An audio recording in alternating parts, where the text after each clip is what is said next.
With 3 straight incompletions, they don't care. That hasn't dissuaded them. They're going to go for it on 4th.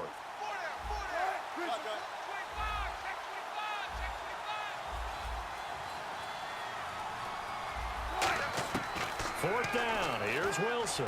Looking for Baldwin. Intercepted. A great read, and it's picked off. And a big turnover there as his guys will get the football back.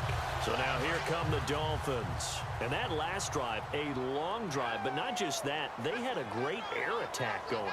Do they stick with that? I would think that they would, because if they were confident enough to do it on the last drive, starting backed up in their own territory, why would you change anything? They've got to be confident about what they're presenting and continue to do so. Yeah, because the secondary, they really look clueless.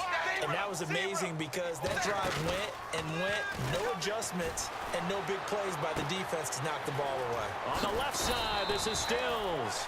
And he's taken down, but not before getting this across midfield and just shy of the 40. Looking to speed things up here, going with some tempo. On 1st and 10, Tannehill. And with that last play, he's now up over the... And all the way in for a Miami touchdown. Jarvis Landry, 41 yards. And thanks to the interception, the Dolphins offense cashes in with 6. Well, yes, that's his 3rd touchdown catch, which is very impressive, but on the scoreboard, they're still struggling. So safe to say that without him, my goodness, yikes, they are in major league trouble. He's doing his best to try and keep them in the game. Frank's now on to kick it away after the touchdown. That's fielded in the end zone. And no run back here. This will be a touchback, and it comes out to the 25-yard line. Here come the Seahawks now, set to take over on offense. And they had a nice little drive going last time. Threw the interception in the red zone. Costly.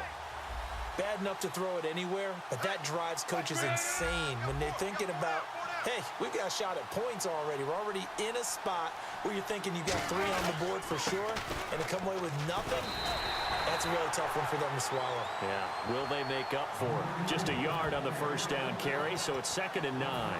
In my book, that's running the ball well, but with intelligence. How about him keeping the clock moving, staying in bounds? Yeah, even though it's the 3rd quarter, you're thinking ahead, aren't you? This is where your running game can really help you with a lead in the 2nd half. I agree totally. It's not just end-of-the-half situations that you worry about the clock. It's throughout the game. And with a lead, stay in bounds. Make them fight harder to try and catch you.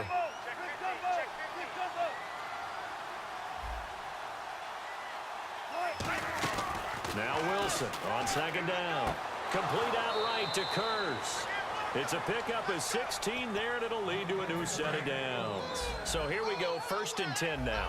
He's played a great game. It continues right there, even with this lead, confident to throw the pass and have the reception made. There's no doubt who the leader of their team is there? There's no doubt who they want to ride all the way to the finish, because strategy would tell you run the football, run the clock down. Instead, they're letting him throw it because they feel that confident in what he's getting done.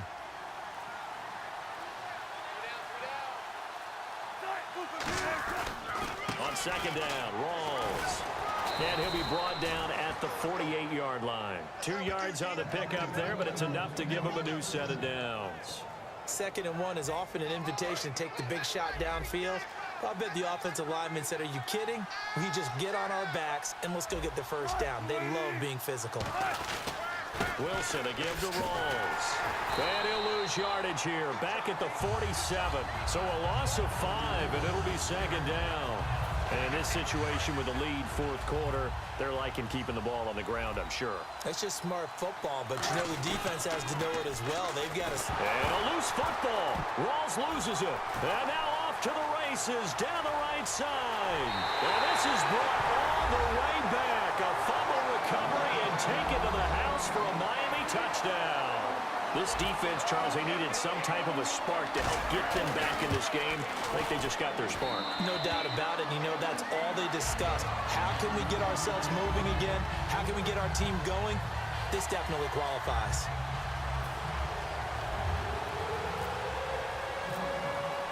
So here's the kickoff now as they'll get it again following that fumble return for a score. Lockett the return. And a great return, solid field position. He's up all the way to the 45-yard line. And Seattle now ready to march out of the field. Any return that gets you to midfield is a great return. One first down, and you're almost in field goal position.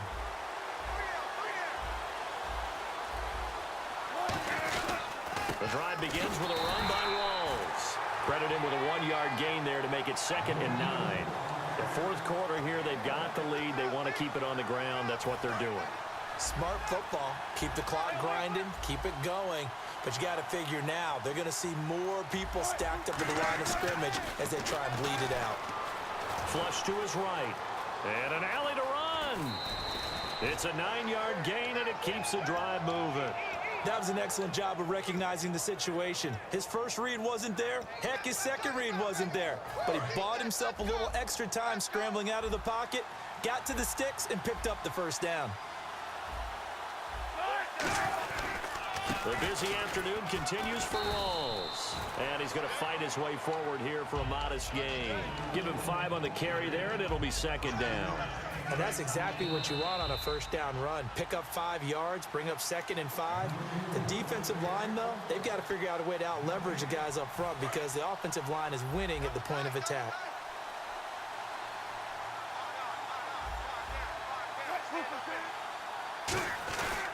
They go again with Rawls. And now the Dolphins are going to halt the action here. It's a timeout. It's just their first. They've got 2 more to use here in the final stages. And they'll need to get to the 35 if they want to keep this drive going on 3rd down. In the slot on the right is Graham. Throwing now is Wilson. And Graham's got it over the middle. And the stop here will come at the 38-yard line. And here's a big one now. Trying to hold this lead. They're going to go for it here on 4th down. Looking to jam the receivers at the line here. Press coverage look defensively. And that is incomplete. The Seahawks go for it but can't convert. And the Dolphins defense is able to hold. And the Dolphins offense now ready to go back out on the field. Last time they were out, they scored. Still trailing here, though, so some work to do. But it's okay in terms of mindset. Because they scored the last time, they're not quite as... And now the Seahawks are going to take a timeout here on defense. It's just their first. They've got 2 more to use here in the final stages. Another pistol look here. Back to throw. And Stills over the middle. And now the Seahawks are going to call another timeout. That'll leave them with just 1 remaining in this 4th quarter of play. When you see zone defense and you know you've got a drag route on as your primary call, you've got to be really careful as a passer about how far you let your guy go because he might wander into some tough coverage.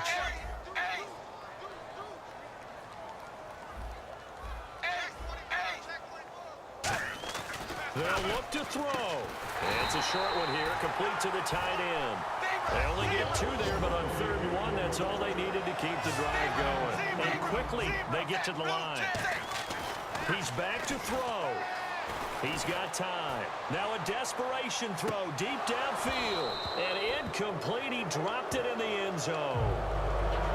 You can feel the anguish all the way up here. It certainly looked like he had that one in the end zone, open, unable to hold on to it. Offense looking to avoid a 3rd and long. It's 2nd and 10. Foster alone in the backfield. He'll look to throw. And Cameron has it over the middle. And he'll be taken down at the 44-yard line. Call it a pickup of 7. And just like that, it's 3rd down. And there's a completion to the tight end. And look at the size of these players nowadays. At that spot, 6'4", 6'5", and up. A lot of guys used to be basketball players. Somehow came back to football. And that's really good for the game of football. You're getting better athleticism, great hand-eye coordination, guys who know how to control their body. And this is caught inside the 5. It's a big play there for Miami. 42 yards. And we continue to see another example here of offenses just going for it. And this game has really turned into a receiver's dream and a defender's nightmare because no one's... And yes, he's into the end zone. So they get the late score they needed. And now the extra point can tie this thing up in the final minute. And while it appears the heavy lifting was accomplished by scoring the touchdown, they're still down 1. That extra point is not a gimme.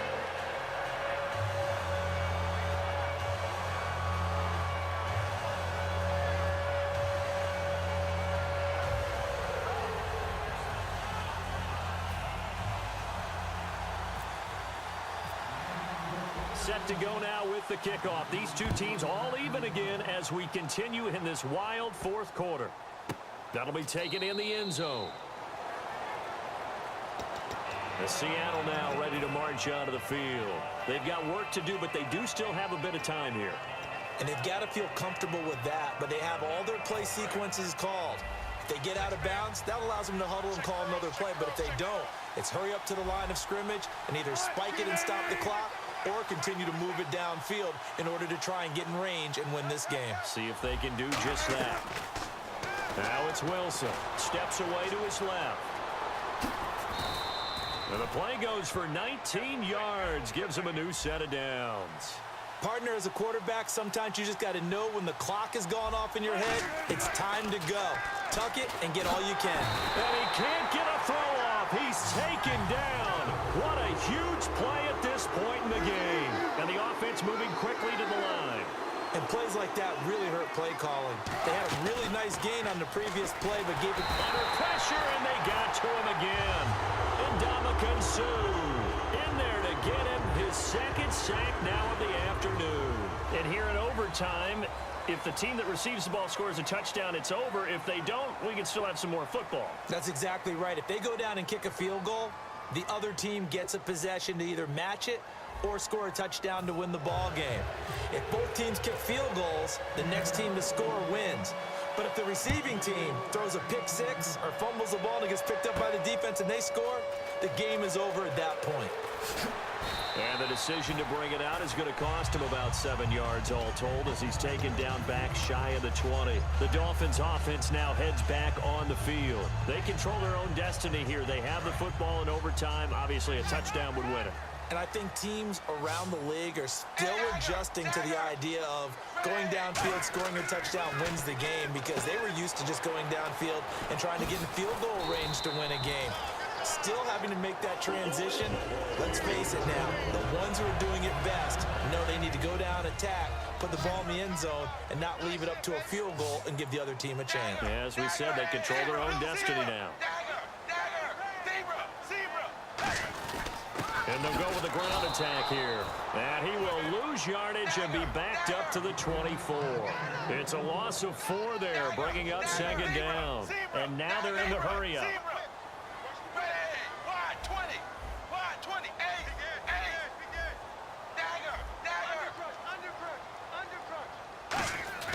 To throw on second down is Tannehill. Going deep here for Landry. That's caught inside the 20. A huge play there in overtime. 59 yards. Well, we haven't been shortchanged on offense. Another fun play to watch there on the deep pass.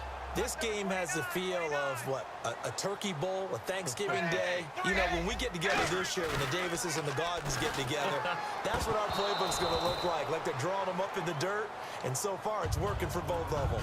Normally, he's pretty reliable, usually catches what's thrown to him. On that play, he simply dropped it.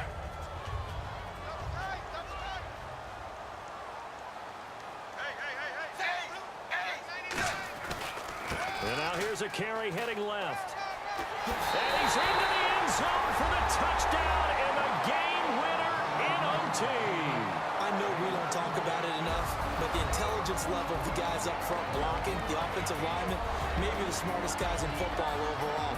Add in a little bit of athleticism and a whole lot of toughness, you've got a lot to deal with, don't you? That's why the guys in the backfield get them really nice Christmas gifts, right? If they're smart, they do. That'll do it for us. For Charles Davis and all our hardworking crew, I'm Brandon Gaudin. You've been watching the NFL on EA Sports. For more, find us on Twitter @EA Madden NFL.